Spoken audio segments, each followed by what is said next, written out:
The moment the projector flickered on, casting pale blue light across the boardroom table, I felt it. Something was off. The air was too tight, too rehearsed. Like everyone already knew the ending of a story I hadn't even realized I was in. It was his first strategy meeting as CEO. Marcus Hale, handpicked by the board. Harvard-polished, media-trained. The kind of man who thought confidence and competence were synonyms. He stood at the front, adjusting his cufflinks as if the fabric itself deserved to be impressed. Then he launched into his presentation. Words spilled. Innovation, restructuring, aggressive expansion, cross-market takeover. It sounded bold. It sounded expensive. It sounded hollow. I listened. I took notes. But the deeper he went, the more the numbers bent. Not in our favor, but against basic business logic. When he paused to take a sip of water, I raised my hand. Not aggressively, not defiantly. Calm. Controlled. "Marcus," I said, keeping my voice steady. "Can you walk us through the projected burn rate after Q2? The assumption doesn't match the supply chain model." He blinked. Just once. A clean silence cut through the room. I thought he was thinking. Processing. Instead, he glared. "We'll address financial models later," he snapped, voice clipped. But I wasn't asking to embarrass him. I was asking because numbers don't bend for egos. So I tried again. "With respect, we're signing expansion contracts before securing infrastructure. If acquisition falls through or delays even 6 months, the liquidity exposure could..." He slammed his laptop shut. Hard. A few executives jumped in their chairs. The room froze. Even the projector dimmed into standby mode, as if refusing to witness the rest. His voice wasn't loud. It didn't have to be. "Lisa," he said slowly, "I will not tolerate questioning in my meetings." My heart thudded once, sharp, but I kept my face still. "I wasn't questioning you," I replied quietly. "I was asking for clarity. The risks need..." "That's enough." He didn't yell. Somehow that made it worse. The meeting ended early. No summary, no decisions. Just a slow exodus of uneasy glances and stiff, forced smiles. I stayed seated, gathering my notes, though my hands trembled. Not with fear, but with disbelief. On my way out, his assistant appeared beside me. "He wants you in his office. Now." Her voice carried quiet apology. I knocked once before stepping in. He didn't look up. He just stood behind his desk, staring out at the skyline like he owned the entire view. Finally, he turned. "Lisa," he said, "your behavior today was insubordinate, unprofessional, and disruptive." I opened my mouth, but he raised a hand. "No explanation, no excuses. Clear your desk." A slow beat. Effective immediately. Something inside me went still. A kind of quiet I only felt once before, years ago after my divorce, when I learned silence wasn't surrender, but the space where decisions formed. I nodded once. Understood. His jaw twitched. Maybe he expected begging, shock, tears, a sense of loss. But you can't fire someone who already knows her value. I walked out. I packed my things. I placed my badge on the reception desk like a closing note to a song I no longer wanted to hear. No dramatic exit. No slammed doors. Just calm. 3 days passed. 3 quiet days. 3 days where my phone buzzed. Not with former colleagues, but with something else. Unease, rumors, questions. On the morning of the 4th day at 9:12 a.m., a message appeared from a number I knew well. Elias Monroe, Global Operations Director, Zurich. It was short. "Call me, now." Before I could dial, another message arrived. Another familiar name, another region. Then a third. Then 6 more. By noon, every one of our top strategic partners, the same clients we built our empire on, had gone silent toward the company. And loud toward me. Not angry. Not confused. Just ready.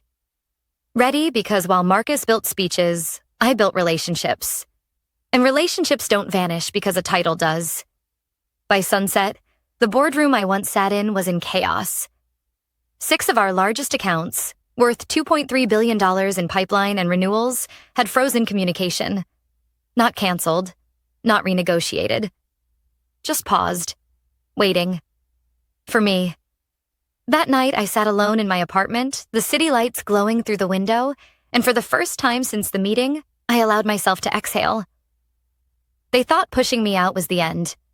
They had no idea it was just the door unlocking, because power doesn't disappear when someone tries to silence it. Sometimes silence is the warning, and sometimes it's the countdown. 3 days down. And the real story was just beginning. The morning after the call started, I woke before sunrise. Not because of stress. Not exactly. It was instinct. The same instinct I'd relied on in 12 years of high-stakes negotiations, acquisitions, and restructuring deals. The same instinct that always whispered before something shifted. I made coffee, sat at my kitchen table, and opened my laptop. 6 unread messages. Not from recruiters, not from friends checking in. From CEOs, legal heads, finance directors, all of them variations of the same tone. We need to talk, but not through official channels. By 8:30 a.m., I had my first encrypted call scheduled. It was with Elias, the operations director from Zurich, the one who'd messaged first. I hadn't worked with him for months, but I knew his cadence before he spoke. He didn't start with small talk. "Lisa, what happened?" "I was terminated," I said simply. Silence. Heavy. Incredulous. Terminated? For what? For questioning a strategy model during the CEO's first meeting. Elias exhaled sharply. Not shock, but irritation. "Marcus is insecure," he muttered. "Always has been. He thinks leadership means being the smartest man in the room, not the smartest person at the table." I didn't respond. I didn't need to. He continued. "We're concerned. The expansion model he pitched is dangerous, reckless. And frankly, we only continued discussions because you were involved." My pulse thudded. Not pride, but confirmation of what I'd feared. "He's already reached out to confirm timelines," Elias added. "We haven't answered." "Are you looking to withdraw?" I asked. "No," he said. "We want to move forward, just not with Hale. Not under someone who can't defend his own strategy." I leaned back in my chair, gripping the mug between both hands. "So what exactly are you asking?" Elias didn't hesitate. "Would you be willing to consult independently?" The question hung there, impossible and expected all at once. Before I could answer, he added, "Not permanently. Not yet. Just until we know whether your company still deserves our business." "Your company." Funny how fast language changed. "I need time to think," I said. "Not long," he replied. "We'll need an answer this week." When the call ended, I didn't move for nearly a minute. Then another notification flashed. "Luis Mata, Sao Paulo. Video request." Luis was direct. Always had been. "Lisa," he greeted, eyes sharp on the screen. "Tell me the termination wasn't because of the alignment questions you raised." "That was part of it." Luis swore under his breath. "We reviewed the numbers after your comment. You were right." My breath caught. Not because I doubted myself, but because confirmation made everything real. "He tried pushing us to sign the new framework yesterday," Luis continued. "We refused." "Did he give a revised financial outline?" Luis laughed, not with humor. "He gave confidence. Confidence isn't a spreadsheet." I couldn't help a faint smile. "No," I said quietly. "It isn't." Then his tone changed. Lower, more deliberate. "If we step back from the deal now, it will trigger investor panic. Your board will blame you, not him." I knew he was right. They already are. Luis nodded like he expected that answer. "So tell me," he said, leaning forward into the screen. "What are you going to do now?" The question wasn't pressure. It was permission. A different part of me woke up then. The part that used to negotiate at midnight across 3 languages and 4 time zones. The part that never accepted ceilings someone else built. I didn't have my answer yet. But I would. Before noon, 4 more calls came. A theme formed. Not spoken, but clear. The clients didn't trust Marcus. They trusted me. But trust wasn't business. Business needed structure. By evening, I was sitting at my dining table, surrounded by printed contracts, non-disclosures, and strategic models I'd developed over 5 years. My notes, my timelines, my projections. The foundation of the exact expansion Marcus was now using. And buried under one folder was something else. A draft I wrote months earlier. Not a resignation. A contingency. A simple document titled, Independent Advisory Framework, Confidential. I remembered the night I created it. Late, exhausted, still hopeful the promotion I'd earned would come. It never did. But the instinct had been there. Future-proof yourself. Plan quietly. Build before they block you. My phone buzzed again. A message, short, almost clinical, from Marcus. Return of company property scheduled for tomorrow, 9 a.m., HR office. No greeting, no courtesy, just a reminder of the ending he believed was final. I stared at the message. Then, slowly, I typed back, I'll return what belongs to the company. Nothing more. No emotion, no fuel, because he'd made one critical mistake. He thought firing me removed my influence. He forgot influence wasn't listed on payroll. It lived in people. And people were already moving. Not loudly, not publicly, quietly, deliberately, exactly the way power shifts before anyone realizes it has already moved. Tomorrow I would walk back into the building, but not as someone discarded, as someone whose value had just been proven. And Marcus? He had no idea the countdown he triggered. The next move would not be his. I arrived at headquarters the next morning at exactly 8:57 a.m. Not early enough to appear eager, not late enough to appear emotional. Just controlled. The lobby looked the same. Polished marble floors, steel accents, a wall of awards the company hadn't truly earned in years. But something felt different. Or maybe it was me. Daniel, the security guard, noticed me before I reached the turnstile. His expression tightened. "Morning, Lisa," he said softly. "I didn't know you were coming in today." "Just returning company property," I said, lifting the laptop in my bag slightly. He nodded, almost relieved. Then he hesitated. "For what it's worth," he murmured, "you didn't deserve what happened." His voice held something rare in corporate spaces. Honesty. "Thank you," I replied. My badge no longer worked, so Daniel manually opened the gate for me. Symbolic in a way. The company shutting doors, someone else opening them. As I walked toward the elevators, 2 analysts passed me. They lowered their voices, whispering words I couldn't fully hear, but their eyes said enough. Rumor travels fast. Truth travels faster. On the elevator ride up, I replayed every conversation from the last 3 days. Every offer. Every hint. Every possibility. When the doors opened on my old floor, silence greeted me. A manufactured kind. The type found in places where everyone is trying not to be seen reacting. I walked past the glass conference room. Through the frosted glass, I saw Marcus, standing at the head of the table, gesturing sharply while the leadership team sat stiff and uneasy. He'd already lost control. He just didn't know it yet. HR's office door was cracked open. Inside, Karen, the director of human resources, who always smiled with her mouth but never her eyes, motioned me inside. Cold, efficient, scripted. "Thank you for coming, Lisa. We'll collect your laptop, badge, and mobile device. Once processed, we'll finalize your exit file." Exit file, as if I were a misplaced shipment instead of a person. I placed the items carefully on the desk. Karen avoided eye contact as she typed notes into her system. Almost robotically, she said, "We'll send your termination confirmation and severance details via email within 48 hours.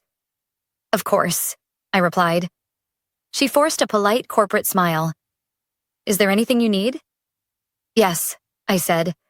"A receipt confirming return of assets." Her shoulders stiffened. Most dismissed employees were too shaken to request that, but I knew better. Documentation matters when truth is questioned later. She printed it, handed it to me, and then quietly added, "For what it's worth, people are talking. Your name keeps coming up." I met her gaze. "Why?" She hesitated. "Because the client stopped responding." There it was. The shift. I didn't gloat. I didn't smile. I simply nodded and turned to leave. But as I stepped into the hallway, the conference room door opened, and Marcus stepped out. He spotted me immediately. His expression flickered. First irritation, then something sharper. Fear. "Lisa," he said, voice falsely calm. "I didn't expect to see you here." I held up the receipt. "Returning company property, as requested." His jaw tightened. "You should have left it with reception. You didn't need to come to this floor." I shrugged lightly. "You didn't specify." His nostrils flared. Too subtle for most to notice, but I'd spent years reading high-level negotiation body language. He was unraveling. "Before you go," he said, lowering his voice, "I need to ask something directly." I waited. "Are you contacting our clients?" "No." His eyes narrowed. "Then why aren't they speaking to us?" I didn't blink. "Maybe you should ask yourself why they don't feel safe answering." For a second, the hallway became vacuum still. No noise, no movement. Just truth. His facade cracked. Not dramatically, not loudly, but like glass under pressure. "You think you can undermine me?" He hissed softly. "No," I replied. "I don't need to." He stared at me the way people stare at exits they didn't realize existed.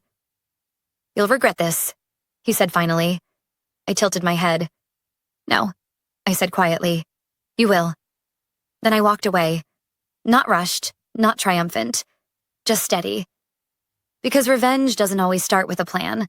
Sometimes it starts with someone underestimating you. At the elevator, my phone buzzed. A message from Elias. "Update. Zurich board has voted. We will not proceed under Marcus. Ready when you are."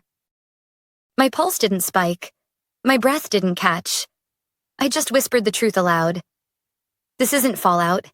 It's alignment. As the elevator doors closed, I allowed myself the first real thought of what came next. Not retaliation, not chaos. A new beginning built on what they threw away. 3 days ago, they ended my career. They hadn't realized I wasn't here to keep theirs alive. I was here to build something better. And now?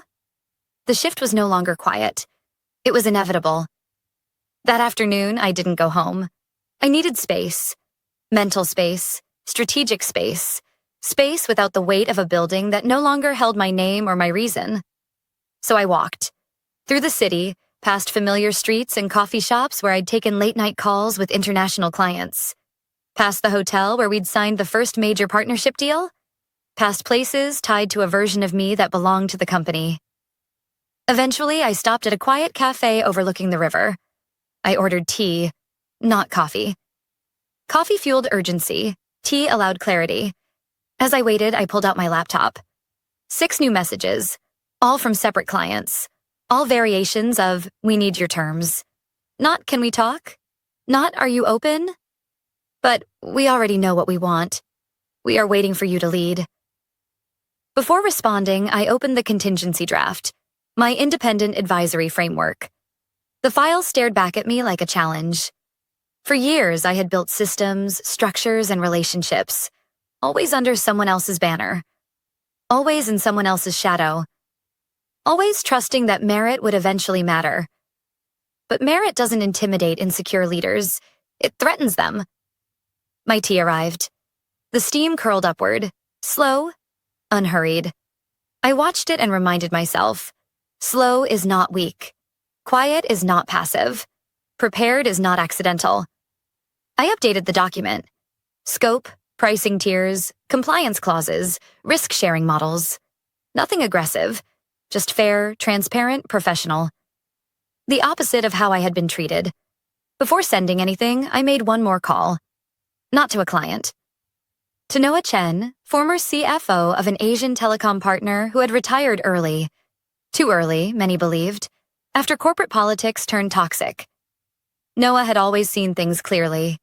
He didn't waste words. He didn't sugarcoat reality. He answered on the second ring. Lisa. No greeting, just recognition. I need your perspective, I said. On? The difference between leaving a company and replacing it. A soft exhale. Almost a laugh, but not quite. You've already replaced it, he said. You're just deciding whether to acknowledge it. I closed my eyes for a moment. Noah, 6 clients are waiting for my structure. If I move forward, there's no way back. There was no way back the moment they tried to silence you. He paused. And Lisa, you're not stealing anything. You're continuing what you built, just without the people who tried to take credit for it. That sentence settled somewhere deep, not as validation, but as truth. Because he was right. The deals weren't Marcus's, they weren't the board's. They existed because I negotiated them, protected them, nurtured them when they could have collapsed. Ownership wasn't declared.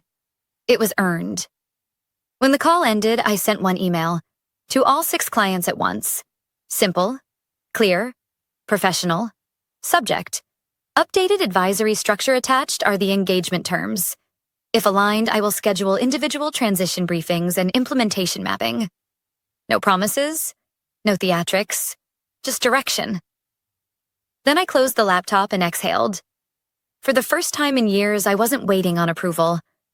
I wasn't hoping someone would recognize my contribution. I wasn't climbing. I was claiming.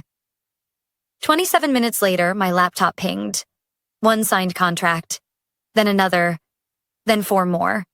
6 signatures, 6 confirmations, 6 clients choosing me. Not because I demanded loyalty, but because I proved competence. The shift wasn't hypothetical anymore. It was real. My consultancy existed. Not in theory, not in draft form, but documented, funded, and operational. And just as the 6th confirmation came through, another message arrived, this time from an unexpected name. Evelyn Hart, board chair. Her email was short. Too short. We need to speak immediately. Call me. I stared at the screen. Not surprised. Just aware. This was the moment power recognized it had lost control. I didn't call. Not out of spite, but strategy. Instead, I replied, send your availability. I'll confirm if it fits my schedule. Seconds later, 3 dots appeared, then vanished. The silence that followed wasn't uncomfortable. It was earned. As I packed my things and stepped outside, the sky had shifted. Clouds rolling in, wind picking up, the quiet before a storm. But for once, I wasn't bracing for impact. I was preparing to lead. They fired me thinking I would fall apart. Instead, they pushed me into alignment, with myself, with the work, with the people who valued impact over hierarchy. The board wanted answers. Marcus wanted control. But the clients? They had already chosen. Not a company, not a logo, a leader. And now the only thing left was to face the very people who once assumed my silence meant weakness, and show them what silence really meant. Preparation, and the beginning of consequences. Tomorrow, the conversation wouldn't be about my exit. It would be about theirs.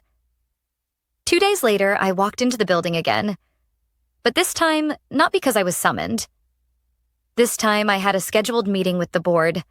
My calendar invite wasn't sent by HR or Marcus. It was sent by Evelyn Hart herself. As I stepped out of the elevator onto the executive floor, the energy felt different. Not hostile. Alert. Like everyone sensed something shifting but couldn't yet name it. The boardroom door was already open. Voices carried out. Tense. Clipped. Marcus was speaking. No, we are not losing control. This is a temporary reaction. Clients behave emotionally when there's sudden change. A man responded, annoyed. Clients aren't emotional, Marcus. They're gone. I stepped into the doorway. Evelyn saw me first. Her posture straightened, not with authority, but relief. Lisa, she said, standing. Thank you for coming. Every head turned, some surprised, some cautious, one furious. Marcus's jaw tightened so hard the muscle twitched. You shouldn't be here, he hissed. I took the empty seat directly across from him. I was invited. Evelyn cleared her throat. We'll begin. The board members, 11 in total, sat in a semicircle. Laptops open, financial reports pulled. But no one spoke. Then Evelyn tapped her screen. The wall display lit up. It showed a simple graph. Projected revenue before and after the client withdrawals. The drop looked like a cliff. 6 of our largest corporate accounts have paused or terminated negotiations, Evelyn said, voice steady. That represents $2.3 billion in long-term pipeline. She turned her gaze toward Marcus. Your explanation? Marcus straightened. External influence. His eyes darted to me. She has been interfering with corporate relationships. I didn't flinch. Do you have evidence? Evelyn asked. He opened his mouth, closed it, then forced confidence back into his tone. The timing is not coincidence. A board member leaned forward. Marcus, we contacted the clients directly. They didn't cite sabotage. They cited leadership concerns. Another member added, specifically, lack of transparency, insufficient strategy justification, and inability to respond to critical questions. Silence pressed through the room. Marcus's face reddened. She humiliated me in front of the executive team, he snapped. She undermined my authority from day one. I kept my tone even. I asked for clarification on incomplete financial modeling. That's not humiliation. That's governance. A few board members nodded subtly. Marcus slammed his hand on the table. This is absurd. She's manipulating all of you. Evelyn sighed, not angry, but tired. Marcus, this isn't about feelings, it's about competence. She turned to me. Lisa, the client sent something, privately. Would you like to see it? I nodded. She tapped again. A document appeared on the screen. Signed statements from all 6 clients. Each contained a similar line. We will resume business only under leadership aligned with Lisa Carter's strategic direction. The room absorbed the weight of that. Finally, Evelyn spoke. Marcus Hale, effective immediately, the board is removing you from the position of CEO. His face drained. You can't. It's unanimous, she interrupted. Security will escort you after this meeting. He stared at me, not just angry, destroyed. You think you won, he whispered. No, I said quietly. I think the company finally stopped losing. Security approached. Marcus stood slowly, eyes never leaving mine. You'll regret this. I didn't respond. Some statements don't deserve oxygen. When the doors closed behind him, Evelyn folded her hands. Lisa, she said, we're at a crossroads. The clients trust you. The team respects you. But we know you've already formed an independent advisory firm. I waited. We're prepared to formalize a new structure, a hybrid leadership model. You would act as chief strategy partner, reporting directly to the board, with complete authority over international contracts. I raised an eyebrow. That's not a title, I said. That's accountability with freedom. Yes, she replied. Exactly. I took a slow breath. Only under 3 conditions. The board leaned in. 1. Full transparency in financial modeling. No guessing. Agreed, Evelyn said. 2. No retaliation toward employees who supported or questioned the transition.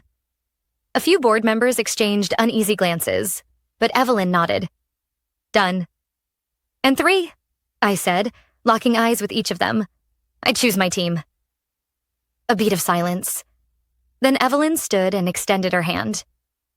Welcome back, Lisa. Not as someone beneath us, but beside us. I shook her hand. Not because I needed validation, but because choosing differently takes strength. When I left the building, the city felt the same, but I didn't. Power hadn't come from revenge. Power came from refusing to shrink, even when someone tried to erase me. That night, as I looked over updated contracts and onboarding plans, one truth settled into my bones. You don't always need to fight to win. Sometimes you just need to stop waiting for permission to lead. And when you finally do, the world rearranges around the space you step into. Not because you demanded it, but because you earned it.